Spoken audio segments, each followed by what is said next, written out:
Chapter 2 Dusting the Pews. Something did happen the next day, but not until Jerry had begun to feel very worried about his dog and his dollar. It was a hot day. Grandma had come early in the morning and left Uncle Benny with the pies. From a long way off, they could always hear Grandma pushing Uncle Benny in his go-kart because it had a squeak in it, or pulling him in his express wagon, which also had a squeak in it, in which he arrived today.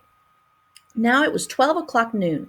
During the morning, Jerry had exhausted all the possible ways he knew of how to earn a dollar in one day.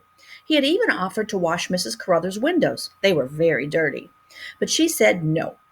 She did them herself twice a year, and it was not time to do them for this half of the year yet. Jerry still had the afternoon, of course, but Saturday afternoon was never a good time for odd jobs. Saturday morning was, but not Saturday afternoon. On Saturday afternoon, the men were likely to be home. The smell of tobacco would be wafted from the homes, and either the men would be napping on their couches, their shoes off and their old coats on, or else they would be digging and poking in the earth and leaves. It was useless to look for an odd job on Saturday afternoon. Still, there were 6 hours to go before the puppy would be lost to them forever. Uncle Benny and Jerry and Rachel were having their lunch. They had vegetable soup because Mama believed in something hot in the stomach even on warm days. And then they had applesauce. For Uncle Benny's amusement, Mama sang a little song. She sang, "Brother Morgan plays the organ, Father plays the drum, Sister plays the tambourina, and Baby goes bum, bum, bum." To show his appreciation, Uncle Benny counted for them up to 10. 1, 2, 3, go! 5, 6, 7, 8, 9, 10. He always said go after 3 instead of 4 because when he was swinging or getting ready to race with Jerry and Rachel, they always said 1, 2, 3, go! Naturally, he thought go came after 3, and that's where he always put it in counting. Uncle Benny was famous in Cranberry. He was a hero because here he was, only 3 years old, and yet he was an uncle. All the children came and gaped at him when he came to visit Jerry and Rachel, which was just about every Saturday. His mother, who was Jerry and Rachel's grandmother, would leave him at the pies when she went to town to do the marketing. And children in the neighborhood would gather around and study Uncle Benny because he was an uncle at the age of 3. He was given special privileges and allowed to do things with the older children even though he was still practically a baby, all on account of being an uncle. "A venerable uncle," said Mrs. Badger, the next-door neighbor. "God keep him," she would say. Uncle Benny could go anywhere he liked with the older boys merely because he was an uncle. "Play with children your own age," his mother would plead, expecting he would get knocked down. "Play with children your own age." "Not interested," said Uncle Benny. Or "take a little nap," she'd plead. "Take a little nap." Most grown-ups said things twice to Uncle Benny, thinking wrongly that because he was so little he would not have heard the first time. "Not interested," he would say. You'd think he was a grown-up man the way he didn't like to take naps. Because he was a baby uncle, Benny usually got the best of everything. At the Stokes' big birthday party, to which almost all the children of Cranberry were invited, the ice cream served was molded into different interesting shapes. And Uncle Benny got the most exciting ice cream of all. Mrs. Stokes thought of what was right for everyone, and since Uncle Benny lived over near the water and loved to watch the steamboat, the Richard Peck, he was given an ice cream steamboat. At this party, Rachel got a bird ice cream because of her father, not because of herself, because no one in town knew that she was going to be a birdman when she grew up. But Mrs. Stokes belonged to the far and near society, and she knew how famous a birdman Mr. Pye was. So she had given Rachel an ice cream robin, chocolate on top and orange underneath. To Jerry, since likewise no one in town knew he was going to be a rock man, she just happened to give a pickaxe. Imagine an ice cream pickaxe! But that he had. It was eerie the way Mrs. Stokes had everything figured. But Uncle Benny's steamboat attracted the most oohs and ahs. "What's your name?" people would say to Benny. "Uncle Benny," he would answer. And like as not, some would give him a nickel or a penny merely for being an uncle. It was the easiest way of picking up pennies Jerry had ever heard of. But it certainly was not the solution to picking up 100 of them for the puppy he wanted to buy at Speedy's barn, and he puckered his brow and considered. Lunch was over. Where could Jerry turn now to earn his dollar? He didn't know. And just as he was thinking disconsolately, he would run over to Speedy's barn and stay with his puppy until the very last minute. Just then a miracle happened. A tall boy named Sam Duty, who lived a few doors away in their block, came and knocked at the kitchen door. Sam Duty was about 15 years old, and he was so tall that every time any little girl or boy met him, they always asked how the air was up there. Sam had heard this joke so often he must have been very tired of it, but he was very good-natured, and he always grinned and said, "Swell." Sam Duty and Judge Ball and a man named Mr. Tuttle were the three tallest people in church. Sitting, they all towered over everybody else. Standing, Sam Duty and Judge Ball still towered, but Mr. Tuttle shrank and mingled with the congregation, for his tallness was only from the waist up. From the waist down, he was very short. Anyway, Sam Duty was tall from top to toe, and Uncle Benny was nearly fallen over backwards now trying to see the top. Well, Sam Duty, the tall boy, had a job on Saturdays dusting the pews of the church, and now he said to Jerry, "Hey, Jerry, how'd you like to earn $1 this afternoon?" Jerry nearly fell flat. It sounded like a joke to him. Here he was wondering how he could earn $1, and here was Sam, the tall boy, asking how he'd like to earn $1. He was speechless, waiting to see if it was a joke or what. "I have to go to town to buy a new suit, and I thought you'd do me this favor. I'll give you the $1 I always get for dusting pews, because that's what I want you to do, dust the pews." Jerry nodded his head up and down slowly. He was still too speechless for anything else, and he wished the tall boy would sit down so he could see his face better and study whether or not this was a joke. He was also remembering Sam Duty's first suit with long pants. It was a dark green suit, and when he walked into church with it on, everybody knew it was Sam Duty's new suit with long pants, his first suit with long pants, which was why his face was red. Rachel, too, was remembering the first suit of Sam Duty's that had long pants to it, and she asked him if he was going to get another green suit. She liked that other suit, she said, and Sam Duty said he didn't know. Jerry glared at Rachel. She shouldn't be asking a big fellow like Sam Duty what color suit he was going to buy. Sam Duty was captain of the high school basketball team. He was so tall he could practically put the ball in the basket just standing on his tiptoes. He was one of the most important people in Cranberry, and here Rachel was asking him what color suit he was going to buy. It was a wonder Sam Duty didn't walk out of the kitchen and out the door and say, "Forget the pews and the $1, fellow." But he didn't. He was still smiling, showing his white teeth. And he said, "Well, what about it, fellow? Dust the pews for me?" Again, Jerry nodded. How could he say anything? Sometime he would tell Sam Duty how this $1 happened to buy the smartest puppy in all of Cranberry for him. He longed to ask Sam when he would get the $1. Would it possibly be before 6 o'clock tonight? But of course he couldn't ask such a question. Moreover, he thought he could run over to Mrs. Speedy's before dusting of the pews and explain to her that he had the $1. All he had to do was dust some pews, and then the $1 would be his. And he would ask her to please not sell the puppy to that other person, whoever he was, even though the other person might have the $1 right in his pocket. "Okay, then," said Sam Duty, and he turned to go, nearly stepping on Uncle Benny. "Hello there, Uncle Benny," he was grinning. "Where's your Bubba?" Bubba was Uncle Benny's name for an old pink blanket he loved and used to always carry around with him. In fact, he considered Bubba a member of the family and always said Mommy, Daddy, Uncle Benny, and Bubba when people asked him who was in the family. "Too big to take Bubba with me now," he said a little sadly. "Well, you hang on to Bubba anyway," Sam Duty said, and then going out the door, he said, "Better get over to the church soon, Jerry, and don't forget the choir stalls and the pulpit," he cautioned. "Oh, and pay special attention to old Mrs. Whittemeyer's pew, will you? One thing she can't stand is a speck of dust on her pew." Jerry said, "I'll dust it good," and Sam was gone. Hardly had Sam gone, however, when his long legs brought him right back. "Here," he said, "might as well pay you the $1 now, in case I should forget." "Jiminy crickets!" exclaimed Jerry, and when Sam had really left for good, he fell down on the floor in a pretend faint, blew whistle notes on his fingers, and wrestled a bit with Uncle Benny. "He's a first-class Boy Scout and Eagle Scout," said Jerry, almost sobbing in admiration, awestruck at the years of learning and accomplishment that had gone into the formation of this perfect person, Sam Duty. When he was Sam Duty's age and height, he would carry dollar bills around with him in his pocket and hire boys like Jerry to dust pews so they could buy dogs or rabbits. "The Boy Scout," chanted Uncle Benny, clapping his hands. "Well," said Jerry impatiently, "I better get to work." The pews were never to have such a dusting as this was going to be. It had never before occurred to Rachel that a church had to be dusted. She had never thought that a church might get dirty. If she had, she would then never imagine that ordinary people like herself and Sam Duty would do the dusting. She would have imagined the dusters to be superior beings, angels maybe. "Want me to help?" Rachel asked anxiously. She did want to help She did so want to help dust the pews. She imagined this would be a great experience, not at all like dusting the black horsehair furniture in their parlor. It would be interesting, too, to be in a church dusting pews on Saturday when no one else was there. It would be like being behind the scenes at the town hall when she was in a play. She might see God. Sure, said Jerry, glad to have her company. Then it seemed that Uncle Benny must go along also because he was to spend the whole day with Jerry and Rachel. Instead of Grandma coming for him later in the day, she wanted Jerry and Rachel to bring him home around 6 o'clock. She lived a long way off, over by the water, and Jerry and Rachel could have supper there, she said.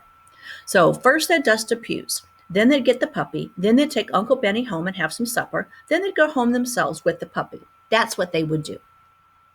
They put Uncle Benny in his wagon and dragged him lickety-cut down the street, not stopping to look at anything, the firehouse, anything. Then they reached the pretty stone church on the green. Jerry was glad to see that the doors were open.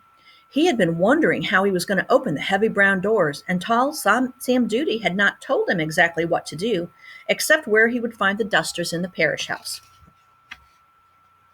These he and Rachel found easily enough, and once they had persuaded Uncle Benny to leave his wagon outside, saying he couldn't ride up and down it in the cement aisle, this was church and he must tiptoe and be quiet, they got to work, each one with a big cloth duster. Since Rachel had neglected to bring a hat, she had to put her handkerchief on her head. To hold this with one hand and dust with the other was difficult. "This my Bubba?" asked Uncle Benny, surveying the duster suspiciously. "You know it's not," said Rachel. "It's a duster." "Oh," said Uncle Benny a little disconsolately. It was very still in church, very cool and very still. They went up one pew and down the next, dusting carefully, dusting even the corners of the dark brown wooden pews. They couldn't remember exactly which pew was Mrs. Whittemeyer's, so they had to dust each one carefully, lest it be hers. It was slow work, and soon they felt they had been dusting for hours, yet they were only halfway down one of the middle rows of pews. There were 2 wide rows of pews in the middle of the church and 2 narrow rows, one on each side. The bright sun outside filtered through the stained glass windows, and in the beginning they worked silently and solemnly. After all, this was the first time they'd ever been in church unless church was going on.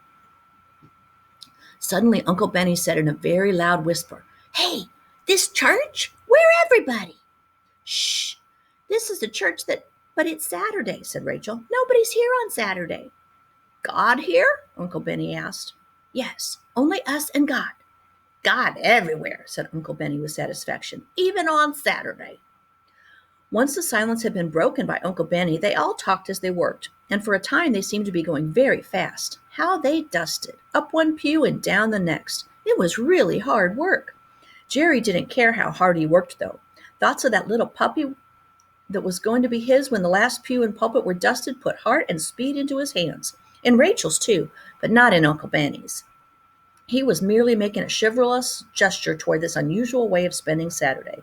After all, he was only 3, and who would expect him to take the dusting of the pews seriously?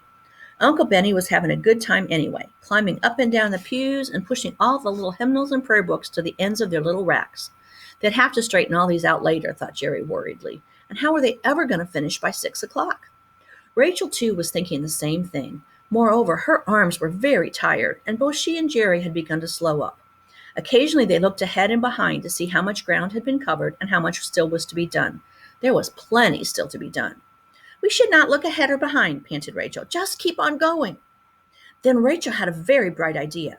Here was Uncle Benny, she thought, only making more work for them, pushing books around. They could make use of him, she decided, and have fun besides.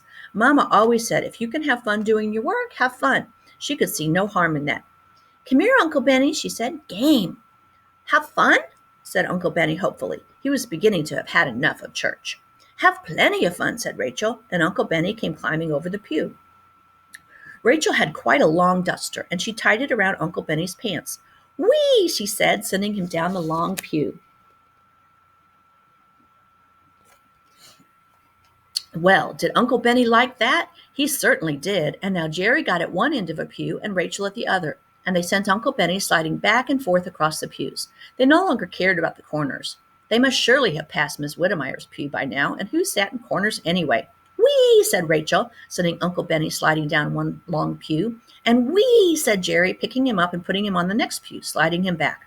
This was great fun for everybody, and particularly for Uncle Benny, who thought it was almost as good as sledding. He didn't mind at all being turned into a duster. They soon finished the long pews in this pleasant manner and started on the little side pews. When Uncle Benny got tired of the new game, Rachel and Jerry tied dusters on their own waists and slid back and forth across the pews themselves. Now the work went much quicker that they had finished the last pew as the clock on the other Now the work went so much quicker that they finished the last pew as the clock in the other church, the little white church on the green, struck 1, 2, 3, 4.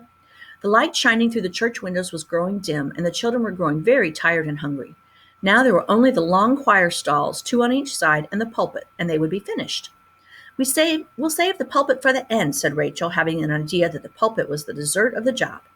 While they were dusting the long choir stalls, in came the altar ladies to arrange the flowers for tomorrow's service and to polish things up on this end of the church. So the children had to take the dusters off and be businesslike. However, the altar ladies paid no attention to the pew dusters. They said not a word, quietly did their arranging, and tiptoed out. Now, there was just one place left to dust, and this was the pulpit. I'll dust it, said Rachel, anxious to get up in the pulpit and hoping the others didn't have the same desire. They were quite content, though, to sit in the front pew and rest while Rachel did this last important dusting. At first, Rachel felt very timid about going into the minister's pulpit, standing there and dusting it. It was quite an awesome thing to do, stand in the minister's pulpit, the place where he delivered his sonorous sermons and read the lessons for the day. She resolved to dust it carefully by hand so that when Reverend Gandy was waving his arms and exhorting the congregation, the palms of his hands would not be black with dust and cause consternation among his flock. But once Rachel was up there in the pulpit, she forgot her timidity. In fact, the more she recalled how the minister looked and sounded during his exhortating, the less timid she became.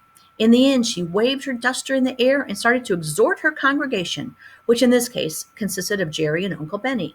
Uncle Benny was beginning to look sleepy, and like tall Judge Ball and short, dumpy Mrs. Whittemire on Sundays, he needed a bit of waking up. Jerry and Uncle Benny could not help laughing. Neither one of them thought they should be laughing in church, but they couldn't help it, and naturally this inspired Rachel to be more exciting and dramatic. Can the Ethiopia change his ski and the leopard his spot? She demanded, remembering a story Grandma told of a certain missionary who, returning from Africa, delivered his text in this fashion, for he had some difficulty with his speech. This doubled Uncle Benny up with joy, for he remembered the story too. Ka the Ethiopia, he repeated. Hush, said Rachel, let me be the minister and let you be the congregation. Obediently, Uncle Benny kept still, waiting for more fun. This fun Rachel was happy to supply with a rendition that was supposed to represent the Reverend Gandy when he was most eloquent.